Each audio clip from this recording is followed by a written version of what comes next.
Good evening.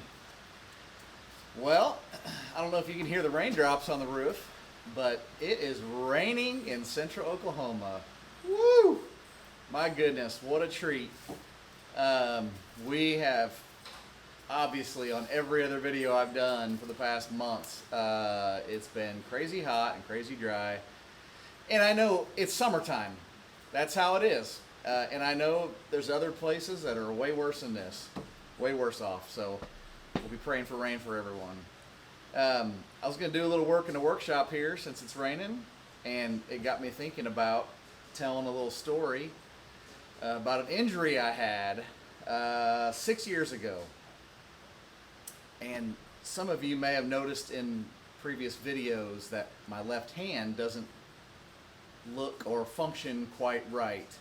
And that's because Valentine's Day 6 years ago, I cut my thumb and 3 fingers off with a table saw.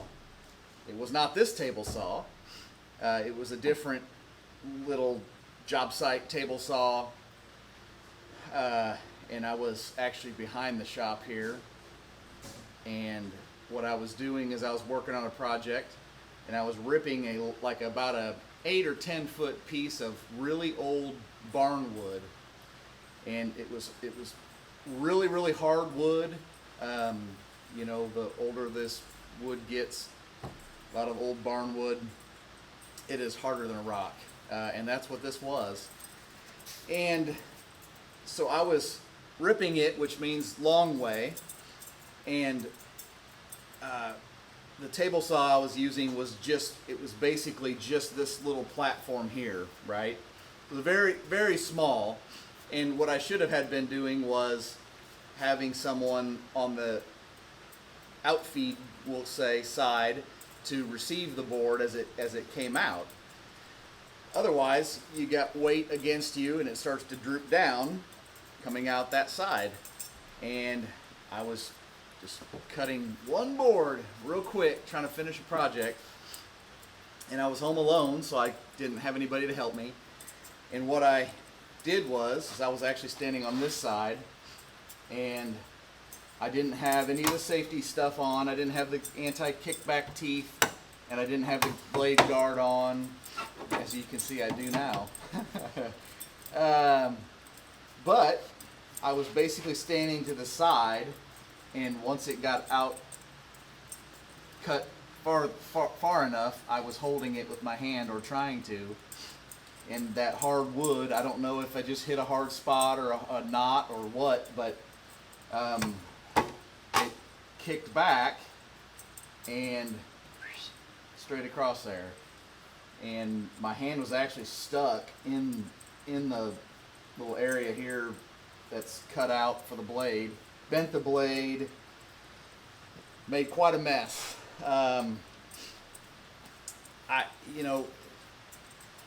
Just pure shock that it even happened. I've been using power equipment, pretty much my whole life.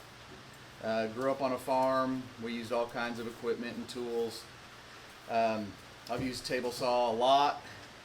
And it was almost like disbelief, you know. Not a lot of pain initially, more pressure and shock. And so I literally held it in front of my face to look at it, just to is this real? And then I stuck it in my armpit. I had a flannel shirt on. I stuck it in my armpit to try to stop the bleeding. Had to check it a few more times to make sure I was actually seeing what just happened. And made some phone calls, got a ride to the hospital.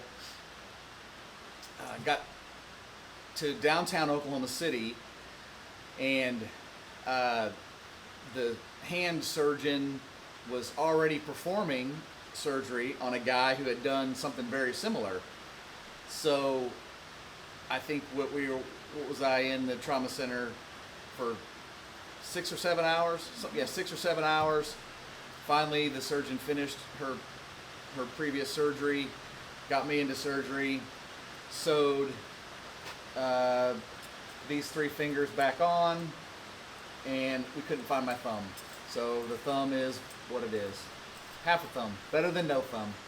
So In some of my videos, maybe you've noticed that when I grab a hold of something, or if I'm trying to, I don't know, hold something or do something where I need some dexterity, a lot of times, I'd struggle with my left hand. And also this index finger, it doesn't bend other than like this, and I don't have any feeling. Kind of feels like a lead weight attached to my hand. It's really, really annoying. But if you see in the videos that that's something, it looks funny or whatever, that's why. So, I tell this story just to kind of explain that, but also share my story, and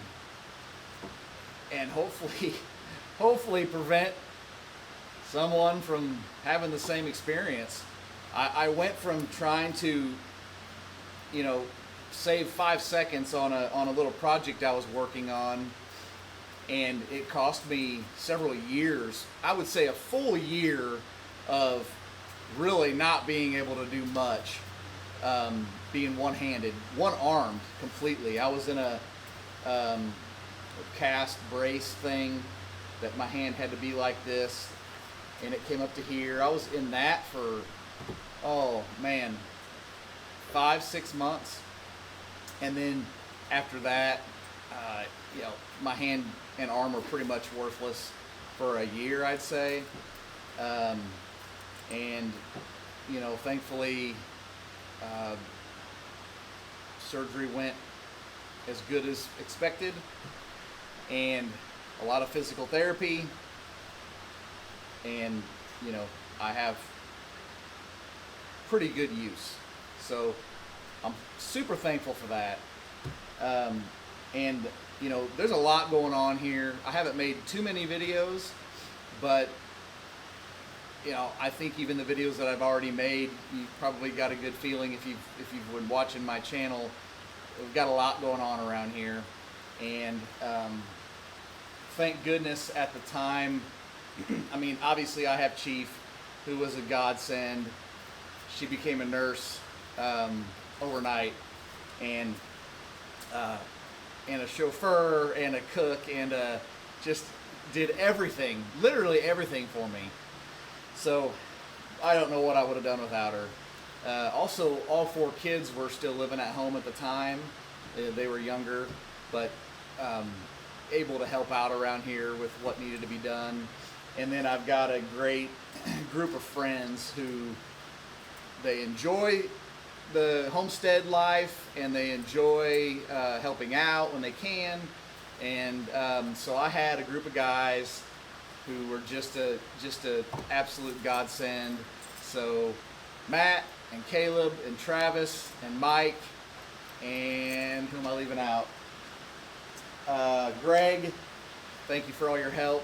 Your parents. And my mom and dad come down, and my dad helped me finish the project I was working on, and he helped me put this table saw, this different table saw, in this little homemade workbench, including the safety equipment.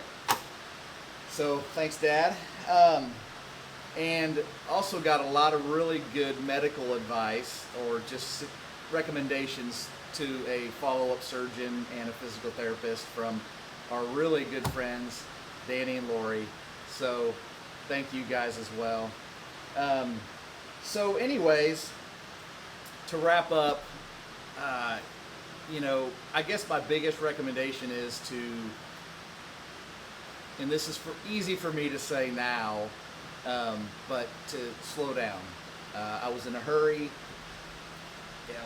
If I would have set up some sawhorses on that side of the saw, if I would have done something just a little bit different, or waited for help, it would have been it would have saved years of therapy and trying to get caught up around here with projects and stuff we were wanting to do and needed to do, and with recovering from this. So I'm going to have Chief add in some photos from after surgery, and maybe some of the x-rays and some of the different stuff to kind of show you what that all looked like. And again, I appreciate all my friends and family. You really find out who your friends are when something like this happens, and this injury is nothing compared to what a lot of you and a lot of other people may have gone through. And so, you know, I'm not trying to take away from anybody else's experience, but I just wanted to share mine.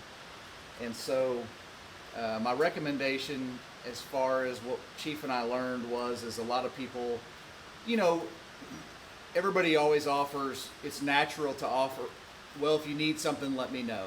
Well, people probably aren't going to ask for help unless they're desperate, and that's okay. So, two things. If you need help, ask for it. We all need help on occasion, so don't be afraid to ask.